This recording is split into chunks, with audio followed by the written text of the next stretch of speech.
What made you want to do this particular through hike? I kind of have a history out here. I mean, we have family in Manhattan Beach, so we go out to LA occasionally.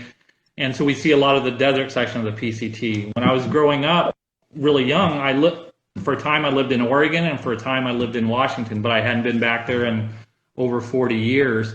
And I really kind of I love the territory up there. I love the trees, love the mountains, all that kind of stuff. So as you get up on those mountains, you see forever. And Mhm. so that's what I wanted. I'm big into hiking, but I'm also big into photography. So the opportunity to see those big wide vistas is what I was really looking for.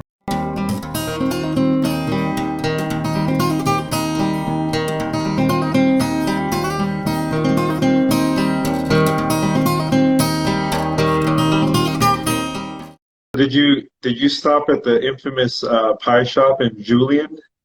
Yes, absolutely. I had strawberry rhubarb pie with ice cream and a chilled cider. That is a through hiker tradition that nobody misses out on. And you get a free. It's free for through hikers. Free pie, free ice cream, and free drink. Absolutely, that was fantastic. Wow. I think we asked you your trail name, and you said it was Clockwork.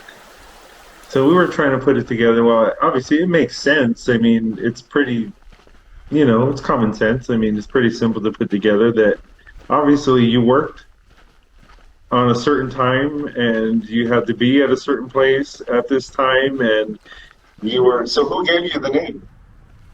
J Pro, he gave it to me. We'd been hiking for about a week, and what you just described is almost perfect. I was very regimented about when I get up and when I got off trail. I wasn't, especially early on, I wasn't a particularly fast hiker, but I was very steady and I get my miles no matter what every day. And as I went on and I lost weight and I got more in shape, I did bigger miles, but still the clockwork still applied, and maybe my personality a little bit too, just kind of reliable, steady, that kind of stuff. Boring, maybe, no, I don't know.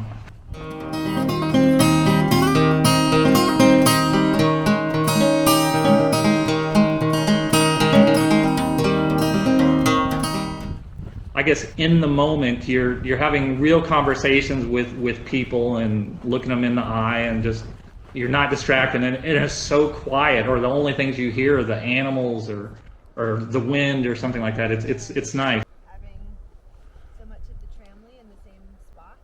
Mount Whitney is the tallest mountain in the contiguous United States, and it sits at 14,505 feet above sea level. You would think it would be something that maybe not all hikers would do, but I'd say 85 to 90% of PCT hikers do it for the exact reason you say. It's just you're never going to be in that spot again, and the opportunity to hike Whitney is a special thing. So a common thing that people do is start off from camp at midnight so that they can summit and be there when the sun comes up.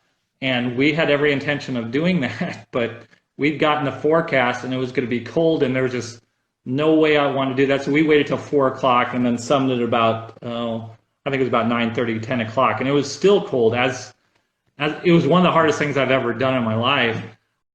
It got down into the teens. The wind was going between like 30 and 60 miles per hour. And you don't carry super heavy clothes. You have a puffy jacket, you have a down jacket. I didn't have pants. I had shorts and I had tights that I'd wear underneath them in colder times, and I had gloves and a beanie. But so that was the extent of my cold weather gear.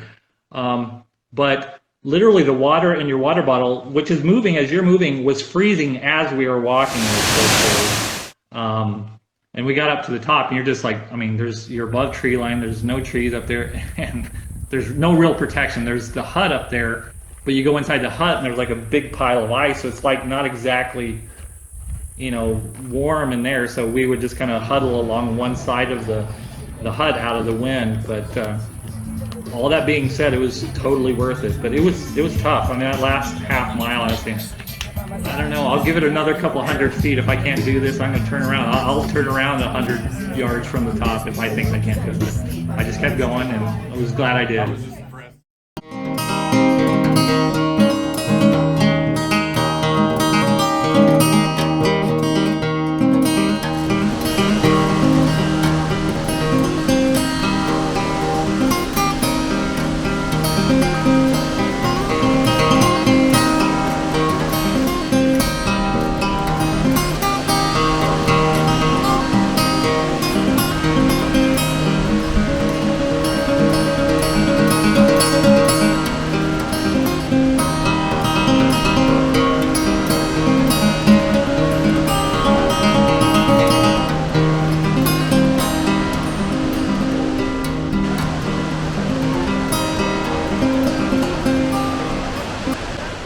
tell you, I mean, that's one of the first moments I almost cried. It's like when you get that Oregon border, because you've literally been in California for 1,700 miles.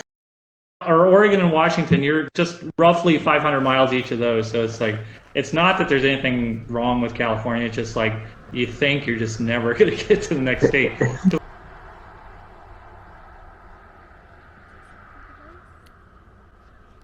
I really liked Crater Lake. Crater Lake was gorgeous. It's the bluest water possible. It's just, it's so gorgeous, and with the island out in the middle, it's just, you cannot take a bad picture of Crater Lake.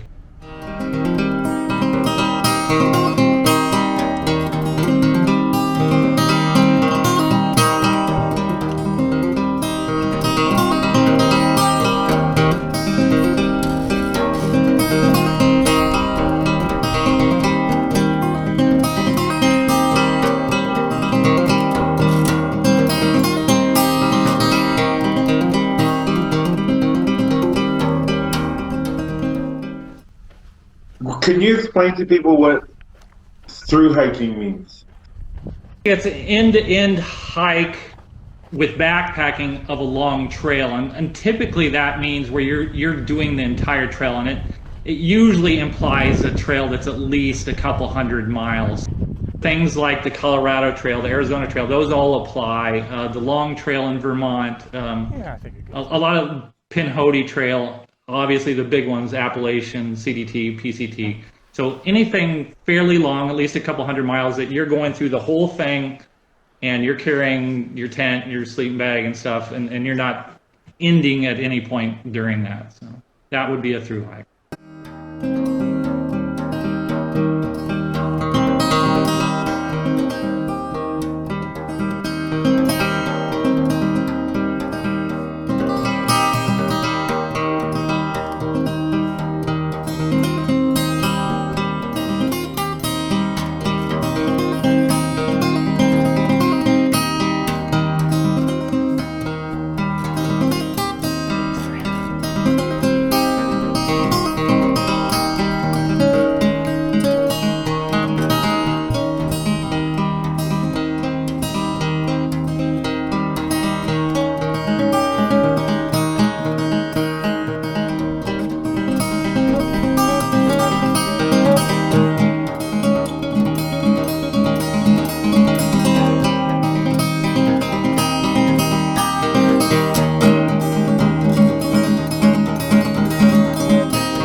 Guys.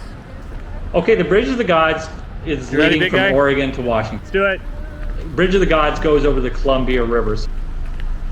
It's momentous because you're crossing the bridge into your final Thank state. you guys. Thank you for It's everything. very much a symbolic Will do. thing because you're finally starting to feel. I mean, you can't allow early on, especially in California, you can't think about the end of the trail because it's such an abstraction. It's so far off, and it would just be kind of depressing to try to think of that. You're thinking about the next water stores, the next campsite. Maybe you're thinking about the next resupply. But when you cross Bridge of the Gods into Washington, you're finally starting to maybe think about the end of the trail at that point, because you're less than 500 miles and you're in your final state at that point.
Good job, guys. Fantastic. I mean, anytime when someone's struggling, everybody else is pulling them up. Even a hiker that maybe you've never met, it's just there's kind of a camaraderie among hikers that just because you're a thru hiker, that once you've made it a couple hundred miles on trail, they don't have to know you. We already know each other because of what the shared experience we've done. If 2020 taught us anything, it taught me anything, it's just you can't put off these things. I couldn't be assured that when I retired that maybe I'd physically able to do something like a long trail or something like that. So if there's something you dream of doing, whether it's going to Europe, whether it's doing anything, I mean, not necessarily even doing a long trail, just do it. You'll be glad you did. I mean, just go out and live your dreams. And I'm completely glad I made the sacrifice to do this one.